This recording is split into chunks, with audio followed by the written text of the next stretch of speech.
you've got to feel like a champion. And you've got to make people look at you like you're a champion. Now, this may involve a dress code. You know, wear a shirt and tie and have a little class.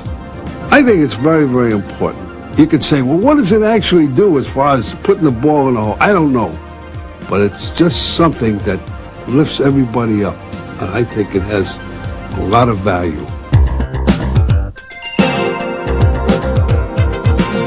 Rebounding. You must have the ball. You can't win without the ball. That's how important rebounding is. Let's take a look at it. To get defensive rebounds, you have to put yourself between your man and the basket. This is called boxing or blocking out. Blocking out is a very important part of the game. When I box out, I like to keep it as simple as possible. I like this man that I'm guarding to make contact with my hand or with my body. As he does that, I slide, turn into him, keep my elbows up, because if he goes right, I can ride him out, or if he goes left, I can ride him out. As I box out, what I like to do is watch the flight of the ball. I do never want to take my eyes off the basketball, because if you lose sight of the ball and you're fighting him, you never know where it's going to go. But if you watch the flight of the ball, you can tell if it's going to be short or long. As the ball goes up, I want to watch it, put my body into him, ride him out of there, and I do not want him to push me underneath the bank board, because that takes away a lot of your rebounding area. Concentration. If I do not get the rebound, I definitely do not want this big stiff to get it.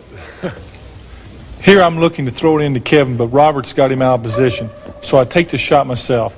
Kevin tries to spin around Robert, but Robert gets inside, spreads out, and locks Kevin with his elbows. Then grabs the ball and quickly brings it into a strong grip. Robert then makes the outlet pass to start the fast break. It's important to block out all the players, including the shooter. And if this is done, your chances of getting the ball increase, no matter how it comes off the rim. If the shooter is not blocked out, he can break to the basket because he knows where it's going. And often, this will enable him to get his own rebound and be in a position to score. Let's talk about defensive rebounding in the outlet passes. I know you're very good at that. You go up and try to get two hands on the basketball every time and make a turn away from the defensive pressure and make that quick outlet to get the fast break started. Before I get the rebound, I take a glance at everybody on the court. And the guys who I'm playing with, they know when I go for the ball, there's a good chance I'm going to get it because I got good hands and I'm a good rebounder. And they know that as soon as I start going for it, they can start their move up the court. And I see where they start their move from. I know where they start to move, so that right when I get it, I'm looking to give them the ball and give it to them on the run. When you get a rebound, you turn and take out one or two dribbles. I think that's very good, because I think that relieves a lot of pressure off of you and gets them guys sort of hanging back. The one thing that the guards on opposing teams see, if a big man's on the ball, they're going to run right to him and say, I can steal the ball. If you take that one initial or two dribbles and they start coming back, somebody's got to be open, and you're very good at getting the ball to the outlet, and that's how we start our breaks. I like to play a speed game, and basketball, to me, is so much fun because it's such a fast game. And when you get that ball, you got to be thinking, getting it up court. You never want to bring it in here. You got to just get it and flick it out.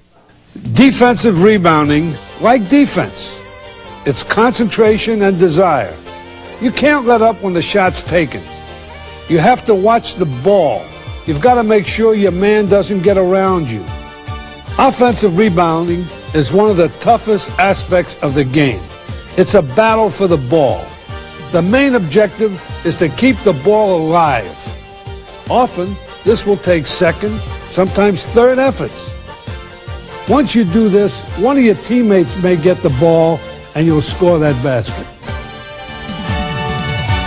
As an offensive rebounder, the key is positioning. And for you to be in position, you have to get your opponent, the man you're playing against, out of position. And the way to do that is by faking him, setting him up in one direction so that you can come back in the other direction, and now you're in position to get the ball. That obviously happens both ways. I can fake baseline and then step in front here going to the boards. A real important thing when you're trying to get offensive position is to keep your arm on top of his arm. If your arm is underneath here, there's no way you're going to be able to get into good position. On the other hand, if I fake here and then come back here and I'm able to get my arm over the top, then I have a much better chance to get in front and get the offensive rebound. Here, Kevin sees me taking a shot, and before Robert can box him out, Kevin steps behind Robert and establishes position with his arms over Robert's. This puts him in the right position for the rebound. The same technique can be used from the wing. When Kevin goes up, I step around Danny, get my arm in front, and beat him inside for the ball and basket. Here, Robert doesn't keep contact with Kevin, so Kevin runs around Robert and goes in for the tip in. If Robert doesn't establish and holds his position, Kevin can push him under the basket where it's tough to get a hold of the ball.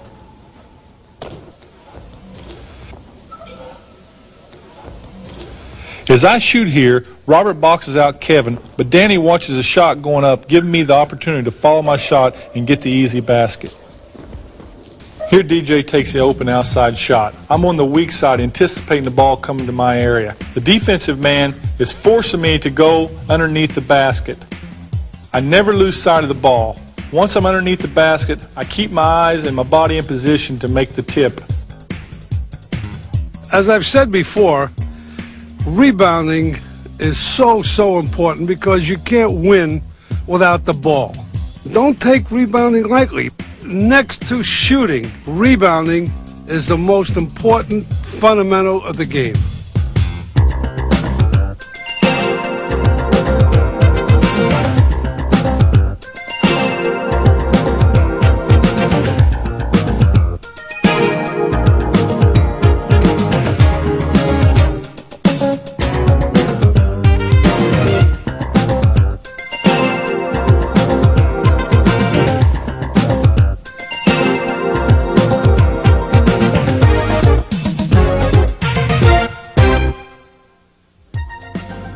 Basketball is not a faucet. You can't turn it on and off. A lot of players make a team. Now they say, hey, I got it made. I'm one of the stars. They go to practice. He goes through the motions. He gives you what is called false hustle. And then comes game time, and these things are kind of ingrained in you, and before you know it, they're starting to give a little false hustle and so forth. So the thing to remember is you play as you practice. You've got to practice hard if you want to play hard.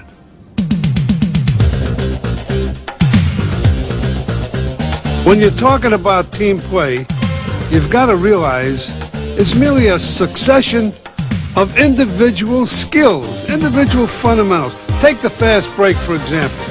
You've got to learn how to throw the long pass without curving it. You've got to learn how to run at full speed, catch the ball and put it on the floor or put it in.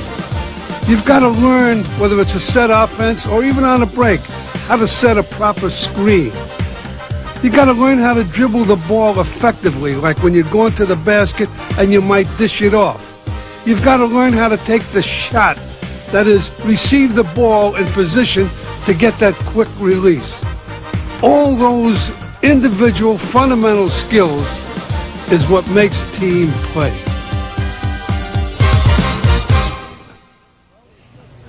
Well, we've just given you the basics of basketball, not only as a player, but as a coach or even as a fan. It also takes a lot of dedication, hard work, and a lot of luck. And remember, you have to play as a team. And that is winning basketball. I can remember, it's not how you play the game, it's whether you win or lose. That's my motto. And, you know, you can go out there and struggle and not play very well, but just as long as you win. And I know a lot of coaches and say that it's not important to win. But in my situation, it's my life. I got to win.